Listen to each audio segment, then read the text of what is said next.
parrot walks into a bar and asks the bartender, "Do you have milk?"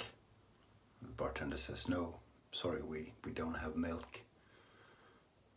And then the parrot asks again. He says, "Do you have milk?" And the bartender says, "No, I'm sorry, we don't have milk. Perhaps you didn't hear me the first time." "Do you have milk?" "Listen, my friend, I don't know if this is a joke, but you've asked 3 times now, and I've told you we don't have milk." "Do you have milk?" "Now listen, I'm getting pretty angry with you. I don't know what you're up to, but come on, okay?" "Do you have milk?" "Listen, you stupid parrot, if you ask me one more time, I'm gonna nail your beak to the wall." "Do you have nails?" This is my father-in-law's favorite joke, or one of them. He's passed away. His big heart just stopped moving very, very suddenly, and he's no longer with us. And this is a shave for him. He did not shave with a straight razor. He shaved with an electric shaver. I actually shaved him during COVID, but his grandfather used a straight razor, and this is his grandfather's razor. So my wife's great grandfather's straight razor. And Erik Anton Berg, you can see the shark there, which is his famous brand name. Small razor.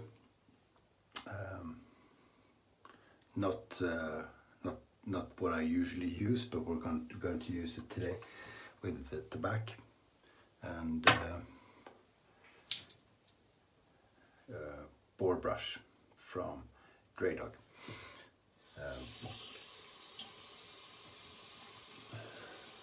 Yeah, wow, pretty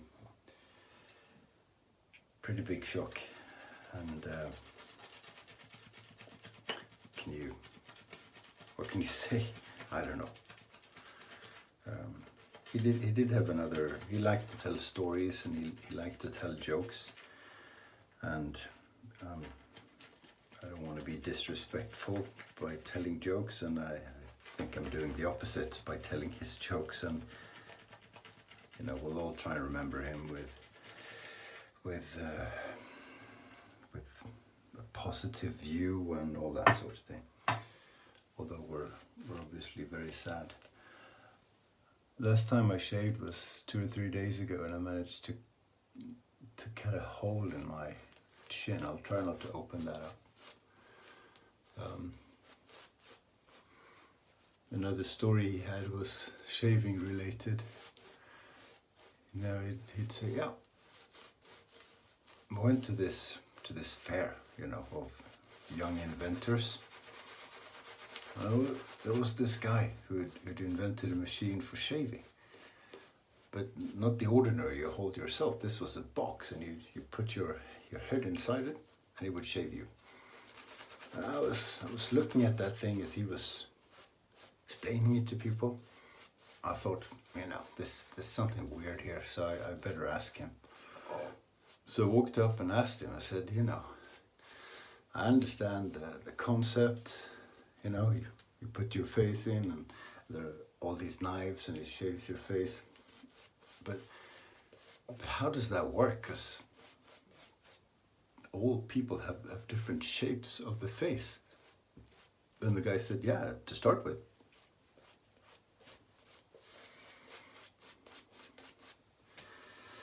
So yeah, my father-in-law's sense of humor. His name is Jan. There you go. Put some water into here, to the lather.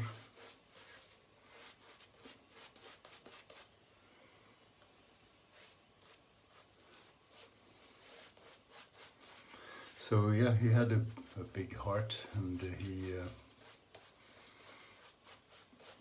had all kinds of problems with that damn heart for many years. And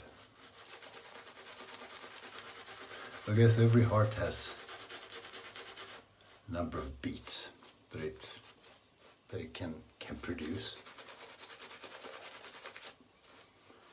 and when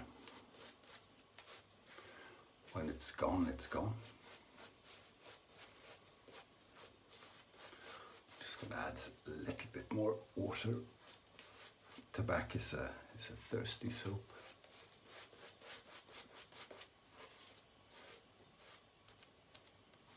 Let's see if we have any.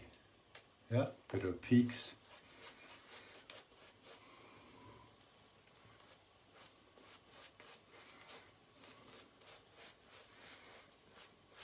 I think that will do it.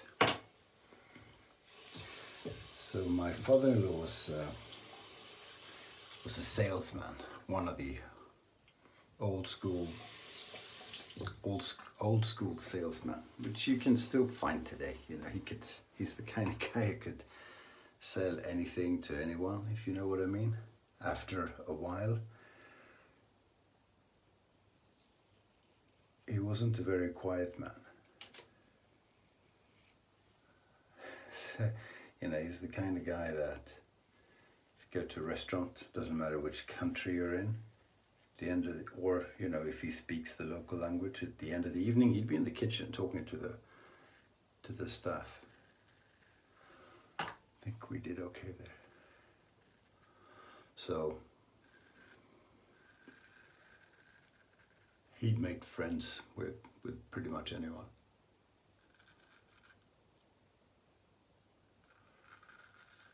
He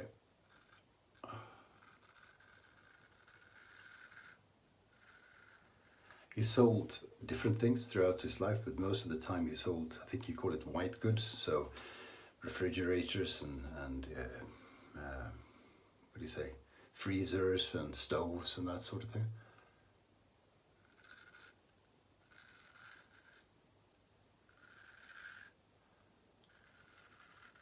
So look, even a small razor can take quite a bit of leather. See if it's, yeah, there you go.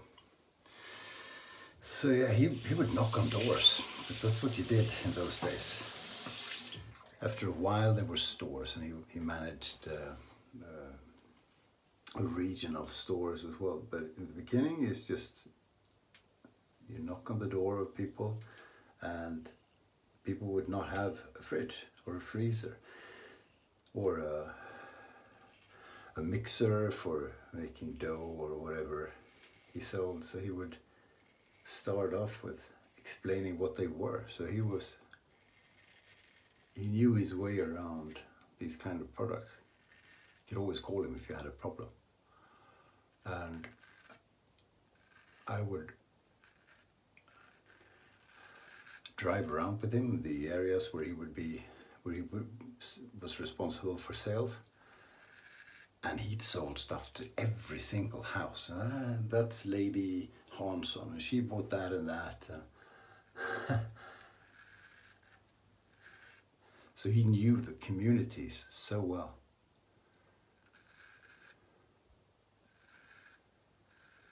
And you know, I don't know if you can picture him.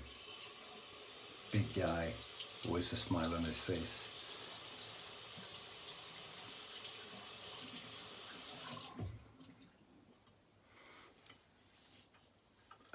Enjoying life. You know, he was a diabetic for most of his life, and he would not always treat his illness as he should.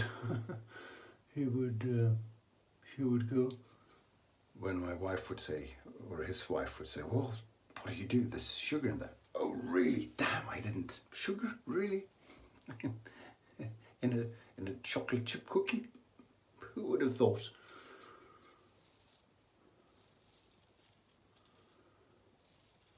So yeah, he celebrated his 80th birthday just a few years ago at our summer house, which is located in a small village where he would spend all his summers. So he came from a working class family. His father was a cobblestone layer, if you know what I mean. You build roads with bare hands, and they would save up and rent a house for vacation. And his best friend is now our neighbor, who's also 80. So we got him out of the house and on a beautiful summer day, and his best friend's friend was there, and the family, and we just had a great evening. So very happy we got to do that.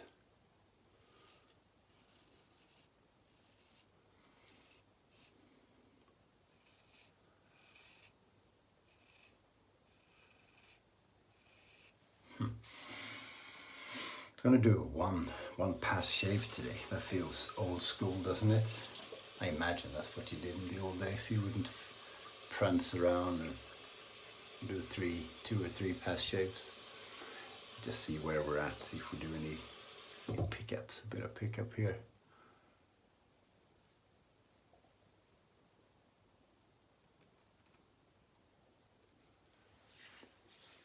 Yeah, far from perfect, but it's a decent shave. It's good enough for work, isn't it? So we're going to be happy there.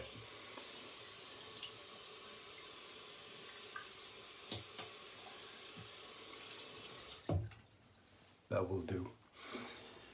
Okay, just a quick one. Shave for Jan, my friend, more than my father-in-law. He always treated me as a friend, and I appreciate that. And that's the score. So I'm gonna take care of my wife now. She's obviously in. Thanks for watching. See you soon. Stay sharp.